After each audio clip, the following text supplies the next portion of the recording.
That is a second round of tax cuts. Republicans are aiming for even more tax relief for the middle class, with House Ways and Means Committee Chairman Kevin Brady saying yesterday with the president he expects a vote on this new round of tax cuts in September. Joining me right now is Congressman Kevin Brady, Chairman of the House Ways and Means Committee. Mr. Chairman, it's good to see you this morning. Thanks so much for joining us. Thanks, Maria. So you are on track for a September vote?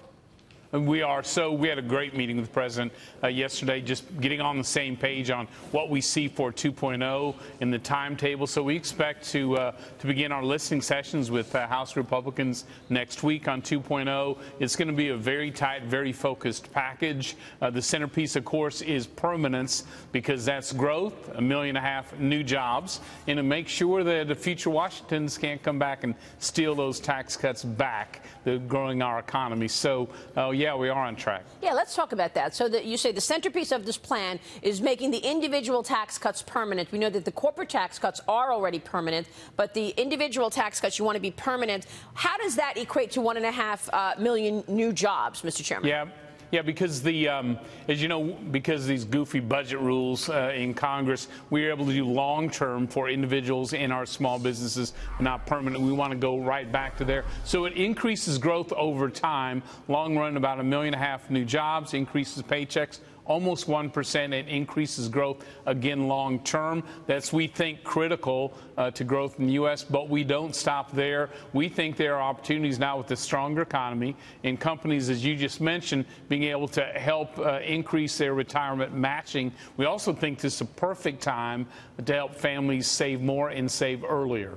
Let me ask you, there's a report out from the Committee for a Responsible Budget, and obviously they are focused on deficits and paying for the tax plan. Maya McGinnis says that this past Friday afternoon, the White House released a little noticed update with a very big $1 trillion admission due to the recent tax cuts and spending hikes. The deficit projections have now doubled. So walk us through, Mr. Chairman, what that means in terms of deficits projections doubling and how to pay for an additional tax cut plan.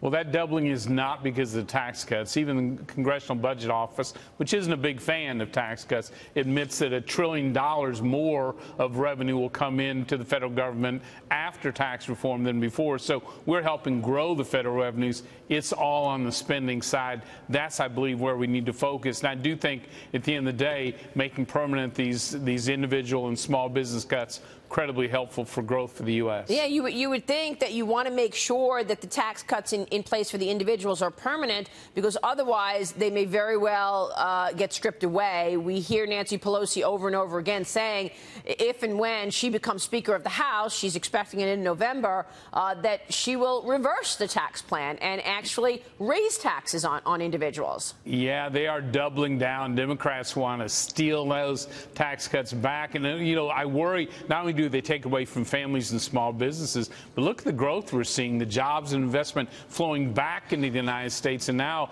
look, our future is just so much brighter than it was last year or before tax reform. And so I just don't think, Maria, at the end of the day, Americans want to go back to the bad old days of the old tax code. Well, I want to get back to the spending issues and paying for it, because this is the issue. Do you think that you're going to get the votes to pass a tax plan 2.0 in the Senate, given the pushback on spending?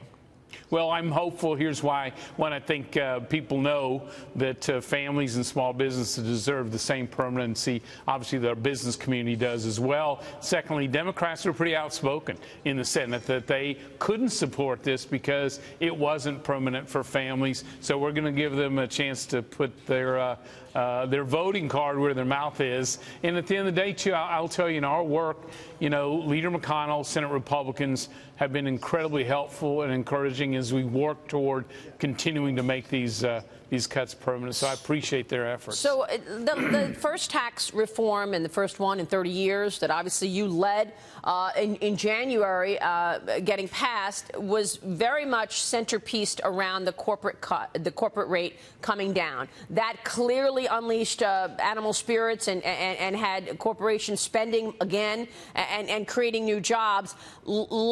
Talk to us a bit about why the corporate rate was so important, and whether or not you are, in fact, talking about cutting the corporate rate from 21% to 20%, as President Trump told me 2 weeks ago.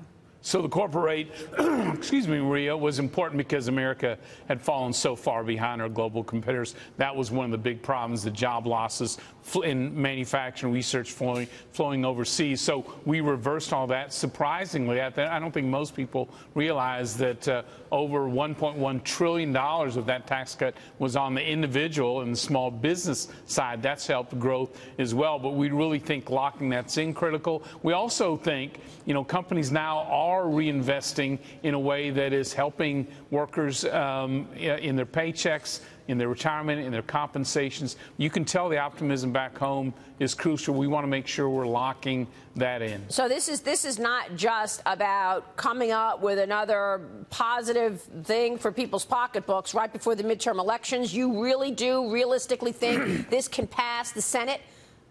I do, and look, the Senate has to work on that 60 vote rule, so the pressure is going to be on Democrats to decide if they really are going to say who are they standing with. Washington has first claim over your money, or you, so the pressure's on them. But it really is a broader view of whose dollars are these. Are we going to keep growing this economy in a major way? So can they get 60 votes? I'm hopeful it should be that way. But can I make a quick 10-second point here? Please. 2.0 is about changing the culture in Washington where we don't wait 30 years between fixing this code. We have an opportunity to improve it every year, in my view. And one area is in helping in retirement savings.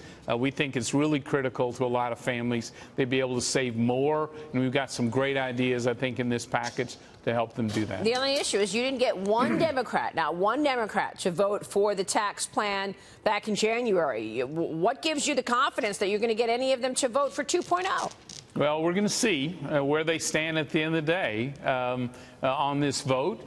Senate Democrats, I think, if they turn this down as well, I think they've made it very clear, especially those who are in states that President Trump won, that the bottom line is they're going to steal those tax cuts back. They're going to have to explain to voters why they're going to do that.